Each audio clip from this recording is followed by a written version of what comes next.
Hello दोस्तों, नमस्कार।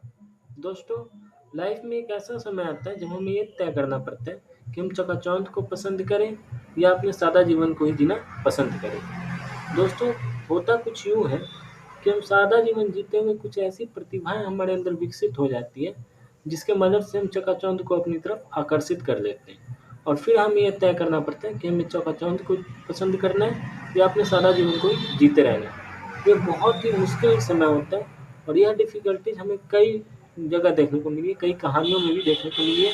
कालिदास की कहानियों में भी देखने को मिली है, जब उन्हें राजकवि बनने का ऑफ़र मिला था, राजकवि के बाद राजा बनने का ऑफ़र मिला था और उन्होंने अपना सादा जीवन को छोड़ दिया था। और ऐसा ही भगवान श्री कृष्ण के भी जीवन में देखने को मिलता है, जब उन्हें मथुरा का राजा बनाया गया और उन्हें गोकुल का जीवन छोड़ना पड़ा। तो ऐसी बहुत सारी कहानी प्रचलित है दोस्तों, जिसमें ये कहा जाता है कि चकाचौंध या राष्ट्रीय जीवन के लिए लोगों ने अपने सादा जीवन को छोड़ा है।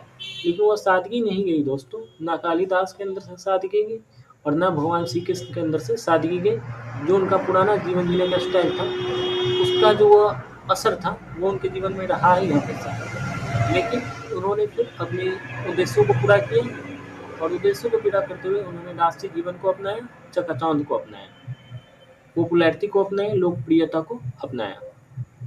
इन सभी शब्दों का मतलब एक ही है, चाहे हम लोकप्रियता कहें, चकाचौंध कहें, आकर्षण कहें या कुछ भी कह डालें, लेकिन इन सभी शब्दों का तात्पर्य एक ही है और वह है आगे बढ़ना, भविष्य से जुड़ना। और कहा जाता है दोस्तों कि नेचर परिवर्तनशील होता है, इसलिए जब भी मौका मिले तो परिवर्तन वो करना चाहिए, अवसर का लाभ उठाना चाहिए, मौका छोड़ना नहीं चाहिए, क्योंकि लाइफ बार-बार मौका नहीं देता है। एक बार दे रही है मौका, 2 बार दे रही है, बार-बार लाइफ मौका नहीं देता है। और जो मौका मिला है आपको, वो आपकी प्रतिभाओं के दम पर मिला है। आपके अंदर जो प्रतिभाएँ विकसित हो चुकी थी, सादगी से विकसित हुई हो या आप अपनी मेहनत काबिलियत से विकसित किया हो, लेकिन वह प्रतिभाएँ विकसित हो गई। और ऐसा ही में एक और कहानी हमारे दिमाग में भी आ रहा है दोस्तों, वह है कर्ण की कहानी।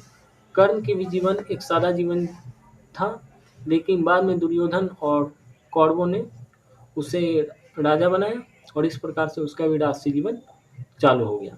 तो ऐसी बहुत सारी कहानियाँ प्रचलित है दोस्तों।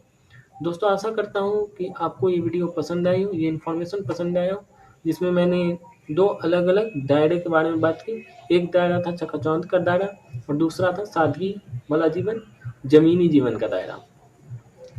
ज़मीनी जीवन कहने का तात्पर्य ही होता है सादगी, सादगी से भरा हुआ जीवन। तो दोस्तों, उम्मीद करता हूँ मेरी बात आपको पसंद आई हो। वीडियो को लाइक कीजिएगा, शेयर कीजिएगा और चैनल को सब्सक्राइब कीजिएगा। जय हिंद।